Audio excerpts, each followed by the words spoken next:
Hello बच्चों, कैसे हो आप सब। Good morning to all of you. हम 4 पोएम कर चुके हैं बेटे, ये हमारी 5th पोएम है और title of this poem is the ball poem written by John Berryman. He is also an American poet. ये हमेशा स्कूलिंग जो एजुकेशन लेने वाले बच्चे होते हैं उनके लिए पोएम लिखने के लिए बहुत ज़्यादा फेमस है। इस पोएम में पोएट ने क्या कहा है, क्यों उन्होंने इतना सिंपल टाइटल लिया है अपनी पोएम में। इस पोएम में पोएट ये कहना चाहता है कि हमारे लिए कई बार बहुत इम्पोर्टेंट चीज़ें जो कि बिल्कुल माइनर सी होती है वो भी हमारी लाइफ में कितने इम्पोर्टेंस रखते हैं। इसमें पोएट ने एक ट्रिवियल, एक बहुत तुच्छ सा एक इशू उठाया है कि एक छोटा बच्चा है, उसका एग्जाम्पल दिया कि उस एक छोटे बच्चों को क्या पसंद होते हैं, बैलून, टॉय, लाइक बॉल सबसे ज़्यादा प्यारी होती है और वो इतनी अटैचमेंट हो जाती है उस बॉल से कि वो किसी भी सूरत में उस बॉल को छोड़ना नहीं चाहता। क्योंकि बच्चों, आप अपने बचपन को याद करो, एक बार सोचो, इमेजिन करो, जस्ट इमेजिन कि बचपन में आपके लिए कितनी इंपॉर्टेंस है वो टॉय आपके लिए। अगर वो छीन लेता था तो आपके लिए, कोई छीन ले उन बॉल को या टॉयज को, तो आपको कितना फील होता होगा। तो उसी फीलिंग में पोएट हमारा आपको ले जाना चाहता है इस पोएम के माध्यम से। पोएम एक्सप्लेन करने से पहले मैं आपको ये बताना चाहूँगी कि इस पोएम में पोएट एक्चुअली इशू क्या उठा रहा है। वो इशू ये उठा रहा है कि अगर एक बच्चे की बॉल मिस हो जाती है, लॉस हो जाती है, तो लॉस तो हो गई है, लेकिन उस लॉस के बाद उसे ओवरकम कैसे किया जाता है ये पोएट उसको प्रयास करवा रहा है, उसको ये फीलिंग दिलवा रहा है कि कैसे उसको लॉस की फीलिंग को समझना है और अंडरस्टैंड करके आगे अपनी लाइफ को रन करना है। तो इस पोएम में हम come to the poem. The first stanza is, what is the boy now who has lost his ball. What is the boy now, कि अब बच्चा क्या करे। कौन सा बच्चा? Who has lost his ball, जिस बच्चे की बॉल लॉस हो गई है, गुम हो गई है।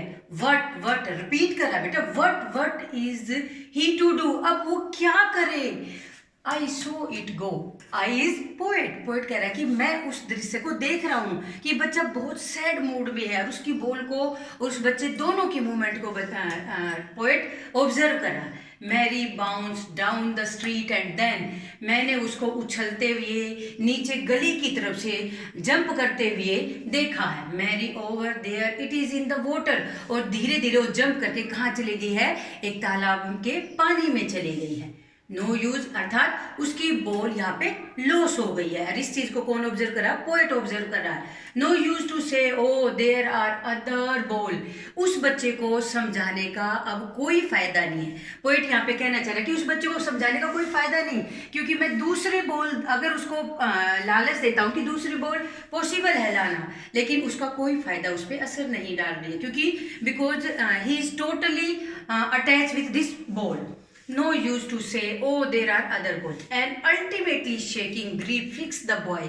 और ultimate क्या है, मतलब मैक्सिमम एक्सट्रीम पॉइंट क्या हो गया कि उस बच्चे के दिमाग पे वो जो सैडनेस है, जो लॉस की फीलिंग है, वो मतलब फिक्स हो गई है और दुख जो है वो क्रिएट हो गया है। एज ही स्टैंड रिजिड, अब वो शांत होके स्टिफ खड़ा है, रिजिड, ट्रिम्बलिंग, कांप रहा है, क्योंकि वो एक्सेप्ट नहीं कर रहा है इस लॉस को। स्टेरिंग डाउन, और घूरता रहा है उस बॉल को कि वो कहाँ गई, कहाँ लापता हो गई। All his young days into the harbour where his ball went. Harbour means बंदरगाह, जहाँ पे एक बंदरगाह जहाँ पे उसकी बॉल चली गई है, क्योंकि वो वहाँ पे खेल रहा था और खेलते खेलते जो है उसकी बॉल अचानक चली जाती है। ऑल हिज यंग डेज, यहाँ पे यंग डेज का क्या मतलब है, जब वो बचपन में उस बॉल को अपने साथियों के साथ या जहाँ कहीं भी खेल रहा था, तो बॉल के साथ साथ हिज बॉल वेंट, जब वो बॉल चली गई, पानी में चली गई, तो उसके साथ साथ वो यंग डेज की मेमोरी भी, फीलिंग भी उसकी लॉस हो गई। And ultimate shaking grief fix the boy, और यहाँ पे पोएट फिर से रिपीट कर रहा है कि उसके दिमाग में वो जो दुख है, जो लॉस का दुख है, वो शेक कर गया है, घर कर गया है। एज ही स्टैंड रिजिड, वो रिजिड खड़ा है, ट्रिम्बलिंग का स्टेरिंग डाउन, और नीचे घूरता ही जा रहा, मतलब क्वाइट रिजिड, बिल्कुल स्टे कर रहा है और एक्सेप्ट नहीं कर पा रहा है इस चीज को।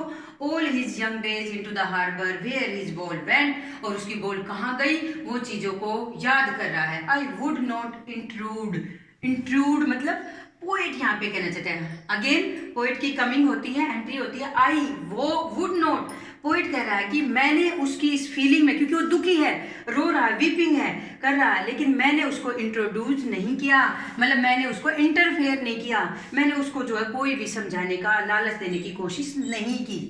A dim another ball is worthless, नहीं मैंने उसको ये कहा कि कोई दूसरी बॉल, ए डिम, डिम मतलब एक करेंसी का नाम है, हार्डली ये लगा लीजिए यूएसए की ये करेंसी है और 10 रुपीज के बराबर होती है जो इंडियन करेंसी के अकॉर्डिंग।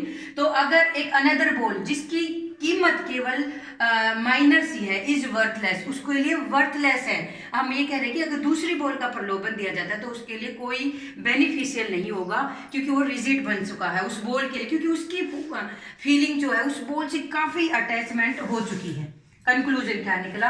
ही सेंसेस हिज फर्स्ट रिस्पॉन्सिबिलिटी।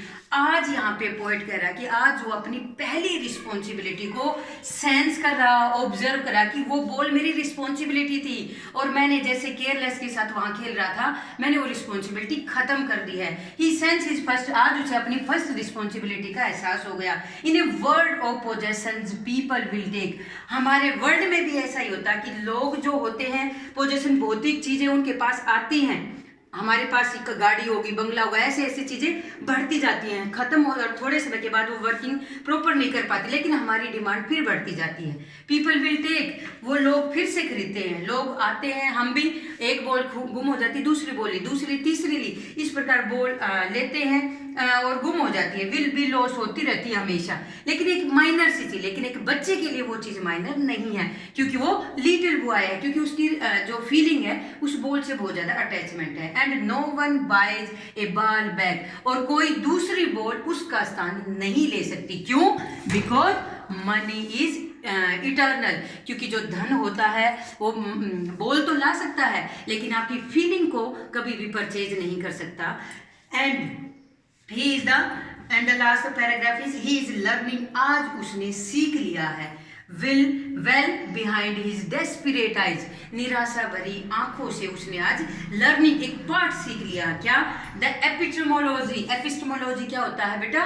कोई लॉस हो जाने के बाद हमें अंडरस्टैंड होना कि ये तो लॉस नेचुरल प्रोसेस है, it is a natural process, और उस चीज को हम एक्सेप्ट कर लेते हैं, तो दैट इज एपिस्टेमोलॉजी, मतलब नॉलेज होना हमें नेचर की। द एपिस्टेमोलॉजी ऑफ लॉस, किसकी नॉलेज? लॉस की।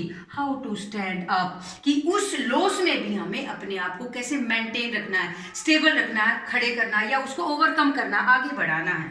Knowing that every man must one day know, मुझे तो पता चला ही चला, बच्चा कह रहा है, लेकिन हर आदमी को जो इस संसार में रहने वाला है, जिसको मटेरियल चीजों से लव है, वो सबको इस बात का ज्ञान हो जाएगा। And most people know many days how to stand, लेकिन हर आदमी को इस बात का एहसास हो ही जाता है कि जब कोई चीज लॉस हो जाती है तो हमेशा हमेशा के लिए लॉस हो जाती है, वो कभी भी वापस नहीं आती, because they are material things. लेकिन उसके बावजूद भी हमें उसके पीछे नहीं रहना चाहिए, हमें उसको ओवरकम करके आगे बढ़ना चाहिए, ताकि हमारा जो प्रोसेस है लाइफ का वो नेचुरल आगे बढ़ जाए और इस प्रकार जो सैडनेस फीलिंग है वो हमारी खत्म हो जाए। देखो बेटे, इस पोएम में कुछ डिफिकल्ट वर्ड हैं जिसको मैं एक्सप्लेन कर रही हूँ in short. Shaking grip means sadness, okay. Rigid मतलब हार्ड, वो स्थिर खड़ा हुआ था। टू इंट्रोड्यूस का मतलब टू एंटर, कि उसने उसको डिस्टर्ब नहीं करना चाहा पोएट ने। ए डिम, मैंने आपको बताया 10 सेंट, जैसे already I have explain, USA की करेंसी है। और epistemology, very important word is understanding of loss, कि किसी चीज के गुम होने की चीज को अंडरस्टैंड करना। Now come to the point that कि थीम क्या बनेगा इस पोएम का theme is very very interesting, that loss of material things is always natural process. और एक बच्चे ने जैसे सीख लिया कि भाई अगर कोई चीज लॉस हो जाती है और उसने आज पहली बार सीख लिया, आपने भी लाइफ में एक्सपीरियंस किया होगा, कभी कोई पहली बार कोई चीज मिस होती है तो हम बहुत ज्यादा उसको मिस करते रहते हैं, क्योंकि हमारी फीलिंग उससे अटैच होती है। कुछ इस पोएम में इसी प्रकार की फीलिंग दिखाई गई है, पर उसको दिल पे लेके अगर आप तो इसे दिल पे लोगे तो आपकी लाइफ जो है थम जाएगी, रुक जाएगी, स्टॉप हो जाएगी। लेकिन ये चीज हमें नहीं करनी है, because we are the educated peoples. इस पोएम में यही स्टेप उठाया है। In short we can say that, एक बार फिर देख लीजिए कि एक बच्चा होता है, वो बॉल को गुम कर देता है। हमारी लाइफ में कितने क्या होते हैं, जैसे कि अब आप बड़े हो चुके हो, जैसे आपके अब फ्रेंड सर्कल का ज़्यादा इफेक्ट है, आपको वो अच्छे लगते हैं, लेकिन अगर आपका सेपरेशन हो जाए तो आप उसको कितना मिस करते हैं। The same feeling is represent by this poem, और आपको इजीली समझ में आ गई होगी बच्चों, I hope. Thank you very much.